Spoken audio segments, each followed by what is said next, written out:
This is a part of the natural rock, the limestone that we have here in Jerusalem. This is dated for 2,000 years ago. This room system, it makes sense archaeology-wise that this is where the high priest was sitting. At the entrance to the city of Jerusalem on a high peak in a very, very big structure. The most simple people didn't have big houses like this, so it makes sense that the person who lived here was some kind of person who belonged to the elite society of Jerusalem of 2,000 years ago. When Jesus is taken, before his trial, he's brought here to Caiphus' house, and he spends the night here waiting for his trial. And just on the way down here, I asked you guys, what do you think is going on in his mind in these hours? What are the emotions that we can say that we can think of?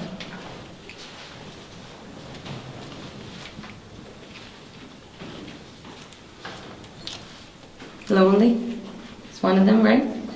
What other feelings? Scared. Scared. And we had a hint, we had a little clue that Jesus is scared.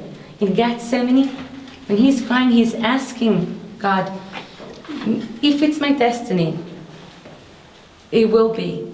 But maybe if you can just take this burden off me. He's scared, he's a young man. He's scared. He knows that that's what he's supposed to do. It doesn't make it any less scary. And then when you're being taken away from the people that escort you, become your family, and you're set here not knowing, a feeling of uncertainty. What's going to be next? Who's going to take me? At what time? Where am I going to be? That is also a feeling that accompanies Jesus when he's here.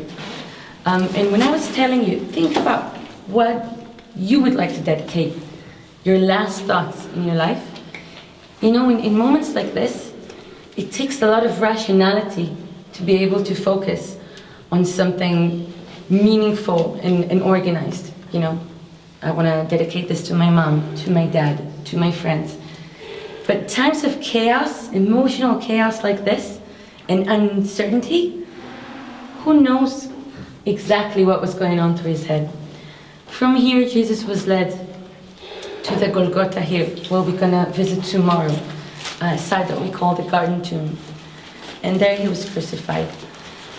And for me, anyway, like I said at the beginning, to be able to touch a stone that I know is dated for 2,000 years old, that the archaeologists and the research are assuring that this pretty much must have been the place.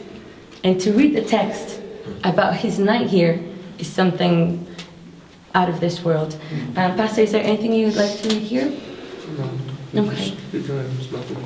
Great. A lot of times when we find under rooms like this, the researchers are knowing that it's either a storage room, okay, because as you see, can keep and preserve food or water. So it's either a cistern, a storage room, or a basement for the richer people of Jerusalem. In this structure, this is where Jesus was kept. The second floor that we can still see, I want you to see it on the way up, you can still see some of the natural rock, the mother rock, in the church that they created. A lot of people do masses here.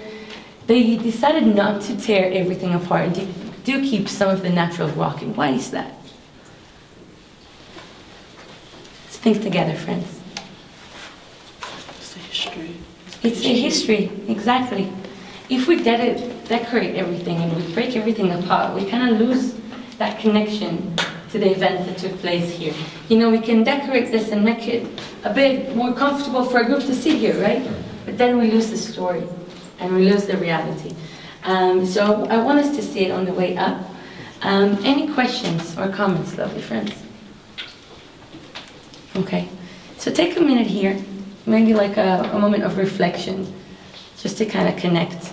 And I'll be waiting over here, and then we'll come up together. You want to share a little bit about the pit? Sorry? Can you share a little bit about the pit? Yeah, so, of course, so right behind us.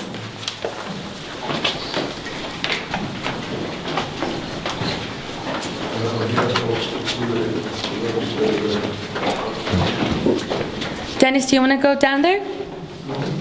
Would you like to go down or from here? Do you want to go down there then? Yeah, do you want to lead it?